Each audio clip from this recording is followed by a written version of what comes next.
Beberapa jam setelah Israel melancarkan salah satu serangan udara paling agresif terhadap situs strategis di Iran, dunia bertanya-tanya, bagaimana Teheran akan merespons? Tak butuh waktu lama untuk mendapatkan jawabannya. Malam itu, sistem pertahanan udara Israel dipaksa bekerja melampaui batas kemampuannya. Dari barat Iran, ratusan rudal dan drone diluncurkan secara bersamaan menuju jantung wilayah Israel. Tel Aviv, kota yang selama ini dianggap simbol kekuatan ekonomi dan stabilitas, menjadi salah satu target utama. Yang mengejutkan, bukan hanya jumlah proyektil yang ditembakkan, tetapi juga kecepatan dan skala koordinasi serangannya. Sinyal radar penuh hanya dalam hitungan menit. Ribuan warga sipil bergegas menuju tempat perlindungan. Apa yang terjadi malam itu tidak sekadar mengguncang Israel, tetapi juga mengirim pesan tajam ke dunia. Konflik ini telah memasuki babak baru.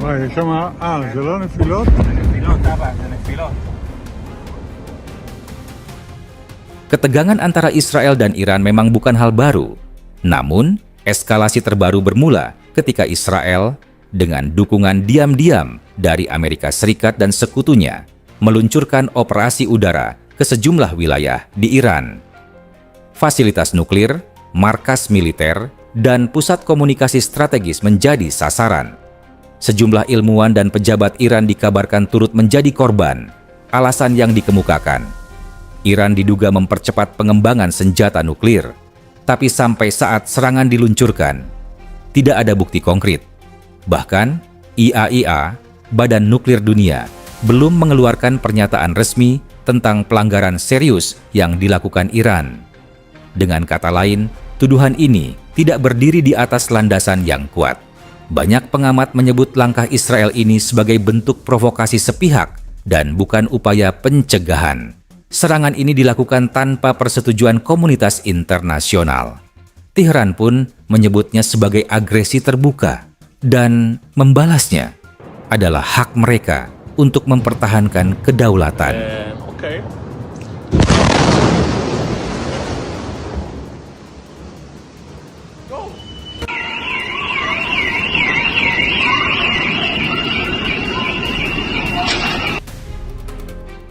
Lebih dari 150 rudal balistik, termasuk Shahab 3 dan Sejil, meluncur dari Iran menuju Israel. Ditambah sekitar 100 drone kamikaze dan pengintai. Semua diarahkan ke berbagai target strategis, Tel Aviv, Yerusalem, pangkalan militer Negev, dan infrastruktur di Ashdod dan Be'er-Sheva. Menurut laporan sementara dari lapangan, puluhan rudal berhasil menembus pertahanan Iron Dome dan menghantam beberapa kota. Di Tel Aviv, asap mengepul dari kawasan industri dan ledakan terdengar berulang di distrik selatan kota. Sirene meraung tanpa henti. Warga berlarian menuju bunker. Di kota Ashkelon dan Netivot, sejumlah bangunan hancur. Api membakar area permukiman. Ambulans dan tim penyelamat berseliweran di jalanan. Sementara itu, di Yerusalem, dentuman beruntun dan cahaya terang di langit malam menunjukkan betapa intensnya pertempuran di udara. Meskipun sebagian besar proyektil berhasil dicegat, volume serangan yang sangat besar dan simultan membuat sistem pertahanan kewalahan.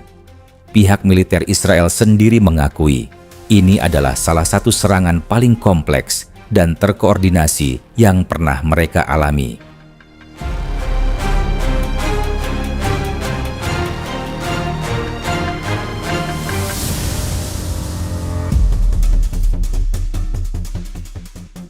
Dalam upaya merespons serangan ini, Israel mengerahkan semua sistem pertahanan udara terbaiknya, dari Iron Dome, David's Sling, hingga Arrow Trig.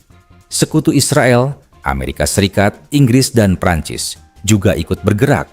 Mereka membantu melalui deteksi satelit, radar lintas wilayah, dan beberapa aksi intersepsi di pangkalan militer Amerika Serikat di Timur Tengah. Pemerintah Israel mengklaim bahwa sekitar 80–85% rudal berhasil mereka tangkis.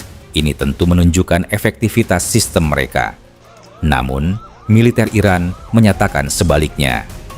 Menurut klaim resmi Teheran, puluhan rudal balistik berhasil menghantam pusat komando, infrastruktur militer, hingga kawasan industri vital di Tel Aviv. Mereka bahkan merilis video serta gambar satelit yang, menurut mereka, menunjukkan kerusakan nyata di beberapa titik strategis. Sejumlah analis independen memang membenarkan adanya kerusakan besar di beberapa distrik kota, tapi hingga kini belum bisa dipastikan apakah semua itu disebabkan oleh rudal langsung atau pecahan proyektil yang dihancurkan di udara. Yang jelas, sistem pertahanan Israel tak lagi terlihat sempurna. Serangan berlapis dan simultan seperti ini berhasil mengekspos celahnya. Dan dunia kini menyadari, bahkan teknologi tercanggih pun bisa dilumpuhkan jika ditekan secara masif dan mendadak.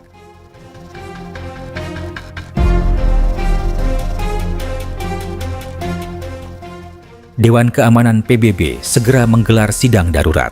Amerika Serikat mendesak Israel untuk tidak melakukan pembalasan berlebihan, tapi tetap menegaskan bahwa mereka mendukung hak Israel untuk membela diri.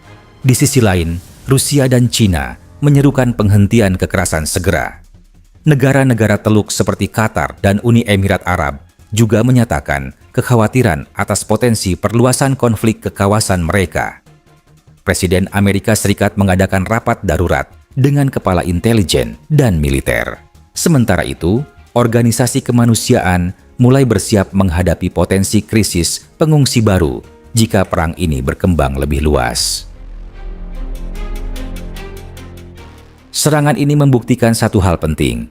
Iran kini memiliki kemampuan serang jarak jauh dengan akurasi dan volume yang berbahaya. Mereka mampu merancang skema serangan kompleks, memadukan drone, rudal, dan saturasi volume tinggi yang cukup untuk mengacaukan sistem pertahanan musuh. Bagi Israel, walau sebagian besar rudal berhasil dicegat, efek psikologis dan kerugian strategis tetap terasa. Dan ke depan, tekanan tidak hanya datang dari Iran, tetapi bisa juga dari Hizbullah di utara atau kelompok proksi Iran lainnya di Irak dan Suriah. Dengan kata lain, perang asimetris berteknologi tinggi sudah dimulai.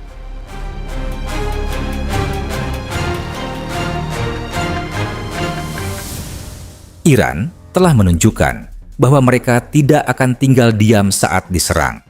Dan Israel kini harus memutuskan apakah akan membalas lebih keras atau menarik diri ke jalur diplomasi.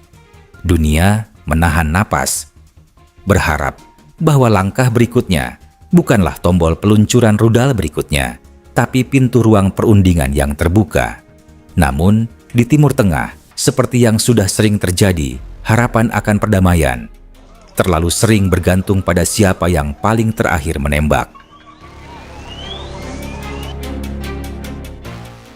Video ini disajikan dengan tujuan edukasi dan informasi berdasarkan fakta dan analisis yang seimbang. Kami tidak mempromosikan kekerasan, kebencian, atau ujaran kebencian terhadap kelompok manapun. Konten ini menghormati kebijakan YouTube mengenai ujaran kebencian, konten kekerasan dan provokasi, dan informasi yang menyesatkan. Referensi kebijakan YouTube dan undang-undang terkait, Pedoman Komunitas YouTube, Undang-Undang Informasi dan Transaksi Elektronik Indonesia, dan Konvensi Internasional tentang Hak Asasi Manusia.